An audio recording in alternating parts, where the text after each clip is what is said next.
Hello students, welcome to the channel. तो यार आज की इस वीडियो में हम अपना जो चैप्टर कर रहे थे लेवल्स ऑफ मैनेजमेंट पढ़ेंगे। अपने मैनेजमेंट चैप्टर का लास्ट टाइम हमने फंक्शंस और आपके कैरेक्टरिस्टिक्स वगैरह पढ़ लिए थे, मैनेजमेंट का मीनिंग पढ़ लिया था। तो अब हमारा जो नेक्स्ट टॉपिक है वो है लेवल्स ऑफ मैनेजमेंट। ठीक है, तो लेवल्स ऑफ मैनेजमेंट के अंदर मेनली 3 लेवल होते हैं मैनेजमेंट के। Top level, middle level and आपका लोअर लेवल। लोअर लेवल को एक और नाम से भी जानते हैं सुपरवाइजरी लेवल। ठीक है, बट ज़्यादातर आपको जो आपका एग्जाम है उसके अंदर आपका लोअर लेवल आएगा या सुपरवाइजरी के नाम से भी आ सकता है। तो एक एक करके पढ़ते हैं। पहला देखो टॉप लेवल ऑफ मैनेजमेंट। देखो पहला क्या है, top level management. Top level management क्या होता है कि जो भी मैनेजमेंट टॉप पे है, टॉप का मतलब जो भी किसी भी कंपनी के किसी भी ऑर्गेनाइजेशन के जो टॉप वाले जो पीपल है, जैसे कि आपका board of director. Board of director क्या होता है?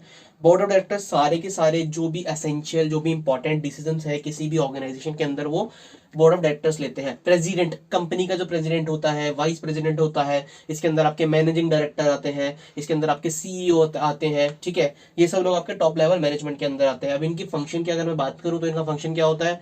प्लान्स एग्जीक्यूट करना, एग्जीक्यूट नहीं, बेसिकली प्लान्स को बनाना। एग्जीक्यूशन तो नीचे आएगा। प्लान्स को बनाना, पॉलिसीज को बनाना, स्ट्रेटेजीज को बनाना। ये ना क्या करता है, फ्रेमवर्क बनाते हैं, इन प्लान्स का फ्रेमवर्क बनाते हैं, कैसे कैसे क्या क्या चीजें होंगी। अगले लास्ट ईयर इतना प्रॉफिट हुआ था तो हमें 10% 15% से जो प्रॉफिट बढ़ाना है इस ईयर, तो उसके लिए जो भी स्ट्रेटेजीज बनेंगी, जो भी प्लान्स बनेंगे, वो बनाना इनका काम होता है टॉप लेवल मैनेजमेंट का। ठीक है जी, इतना क्लियर।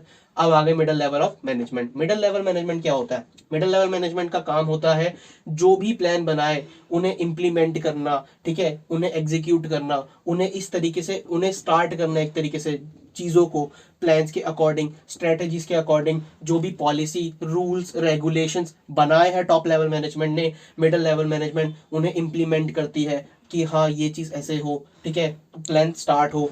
जैसे कि आपका डिपार्टमेंटल हेड, ऑपरेशंस मैनेजर, ये सब मिडिल लेवल के पार्ट है। फंक्शन समझ में आ गए मिडिल लेवल के? एग्जीक्यूट करना, इंप्लीमेंट करना, ठीक है, प्लान्स को और स्ट्रेटजीज को, मिडिल लेवल मैनेजमेंट। अब आ गया lower level management. Lower level की जगह हम इसको पढ़ते हैं सुपरवाइजरी भी पढ़ते हैं। ठीक है, इसके अंदर कौन कौन आते हैं? इसके अंदर आते हैं सुपरवाइजर्स, फोरमैन, इंस्पेक्टर्स, जो सुपरविजन का काम करते हैं, जांच देखते हैं एक तरीके से कि अच्छे से वर्कर वगैरह काम कर रहे नहीं कर रहे, अच्छे से जो भी एम्प्लॉयज है, वर्क फोर्स है जो अच्छे से काम कर रही नहीं कर रही। देखो दोबारा बताता हूँ, टॉप लेवल ने क्या करा? प्लान्स बना दिए। मिडिल लेवल ने उनको इम्प्लीमेंट करा दिया। अब लोअर लेवल ने देखा कि जो प्लान्स के अकॉर्डिंग काम एक्चुअल में हो रहा है नहीं हो रहा, वर्कर्स काम कर रहे हैं नहीं कर रहे, एफिशिएंटली कर रहे हैं नहीं कर रहे। ठीक है जी, तो टॉप लेवल के अंदर बोर्ड ऑफ डायरेक्टर आ गए, प्रेसिडेंट आ गया, वाइस प्रेसिडेंट आ गया। मिडिल लेवल के अंदर ऑपरेशन मैनेजर आ गया, लोअर लेवल के अंदर सुपरवाइजर्स आ गए, इंस्पेक्टर्स आ गए। ठीक है, ये हो गया। अब देखो इसका डायग्राम, ये रहा देखो। Top, middle, operational. सबसे ऊपर टॉप लेवल जिसके अंदर आपके सीईओ आ गए, आपके एमडी आ गए, आपके प्रेसिडेंट आ गए। फिर हो गया आपका मिडिल लेवल। मिडिल लेवल के अंदर कौन आ गए? मिडिल लेवल के अंदर आ गए आपके operations manager, departmental head. Operational level भी नाम देते हैं किसको? लोअर लेवल को। लोअर लेवल के 3 नाम याद रख लो। Lower level, supervisory level, operational level. इसके अंदर कौन आ गए? सुपरवाइजर्स आ गए, फोरमैन आ गए, इंस्पेक्टर्स आ गए। आई थिंक टॉपिक क्लियर हो गया। पढ़ लो, नोट्स प्रिपेयर कर लो, आगे बढ़ेंगे।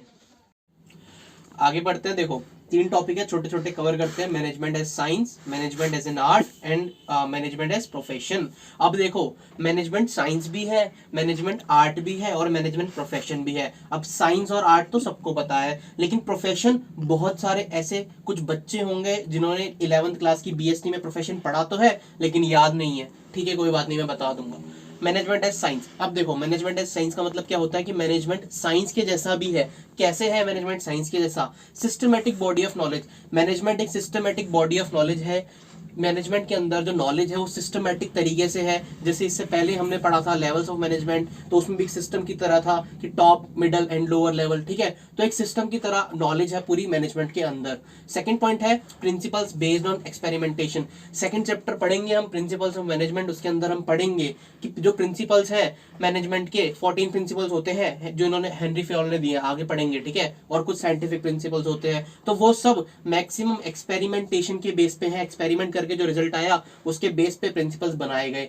तो हम मैनेजमेंट को साइंस क्यों बोल सकते हैं? क्योंकि जो मैनेजमेंट है उसकी जो नॉलेज है वो सिस्टमेटिक तरीके से है और जो उसके प्रिंसिपल्स है वो एक्सपेरिमेंट के बेस पे है। सेकंड देखो मैनेजमेंट एज एन आर्ट। अब मैनेजमेंट आर्ट कैसे है? आर्ट का मतलब ड्राइंग नहीं होता, 90% लोग सोचते हैं कि आर्ट का मतलब सिर्फ ड्राइंग होता है। आर्ट का मतलब होता है कला। कला कोई भी हो सकती है, कलाकार बोलते हैं ना, कलाकार, तो कला होता है आर्ट का मतलब। अब मैनेजमेंट एक कला कैसे है?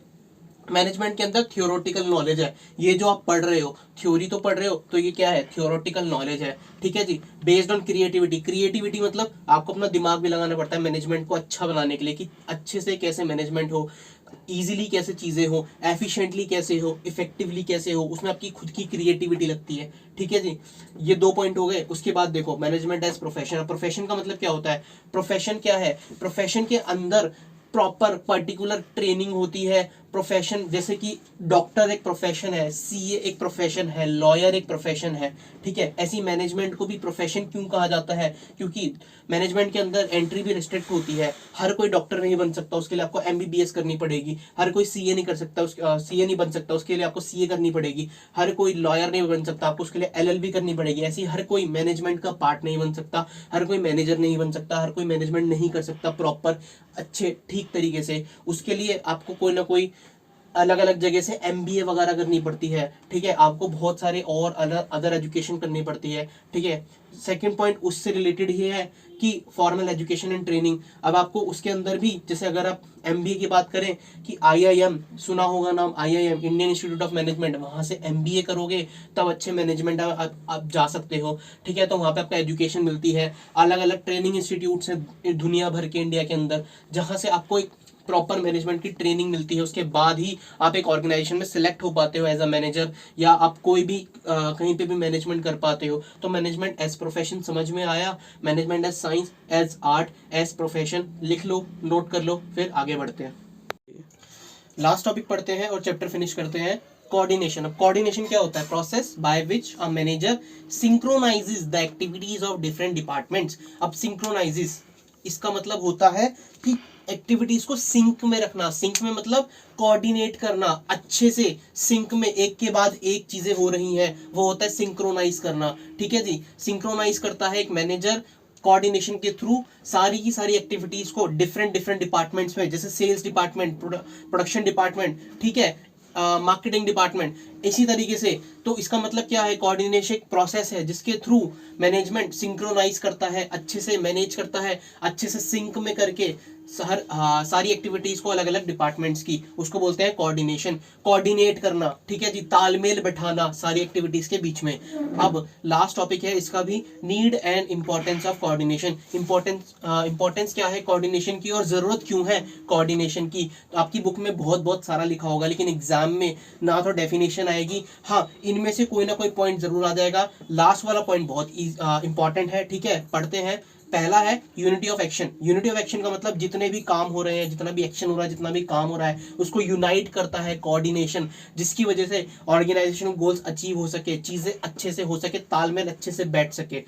Avoid conflict among departments. एक डिपार्टमेंट चाहता है कि ज्यादा से ज्यादा प्रोडक्शन हो, प्रोडक्शन डिपार्टमेंट चाहता है ज्यादा से ज्यादा प्रोडक्शन हो, सेल्स डिपार्टमेंट चाहता है कि प्रोडक्शन कम हो क्योंकि सेल कम हो रही है। तो जब सेल्स और प्रोडक्शन डिपार्टमेंट के अंदर कोऑर्डिनेशन होगा तो यहाँ पे कॉन्फ्लिक्ट, लड़ाई होने का जो खतरा है वो टल जाएगा। यहाँ पे लड़ाई होने के चांसेस कम हो जाएंगे और अच्छे से काम हो पाएगा। एफिशिएंसी बढ़ जाएगी, लोगों की काम करने की क्षमता बढ़ जाएगी, एफिशिएंटली लोग काम कर पाएंगे।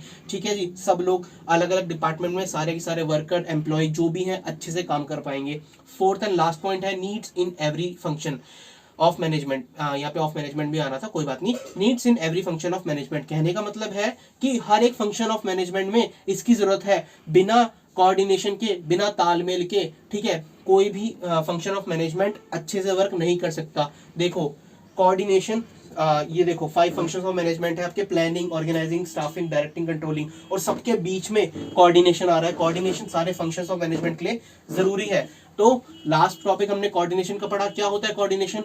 वो प्रोसेस जिसके थ्रू मैनेजर सिंक करता है, मैनेजर कोऑर्डिनेट करता है एक्टिविटीज को अलग अलग डिपार्टमेंट्स की। जरूरी क्यों होता है? ताकि हम यूनाइट कर सके एक्शन को, कोई भी कॉन्फ्लिक्ट को अवॉइड कर सके, एफिशिएंसी बढ़ सके, और सारे फंक्शन ऑफ मैनेजमेंट में जरूरी होता है। तो ये चैप्टर यहाँ पे खत्म हुआ। और ये वीडियो अगर आपको अच्छी लगी तो इसको लाइक कर देना, अपने फ्रेंड्स वगैरह के साथ शेयर कर देना, वैसे ही बहुत सारे, और चैनल को सब्सक्राइब कर लेना। Thanks for watching.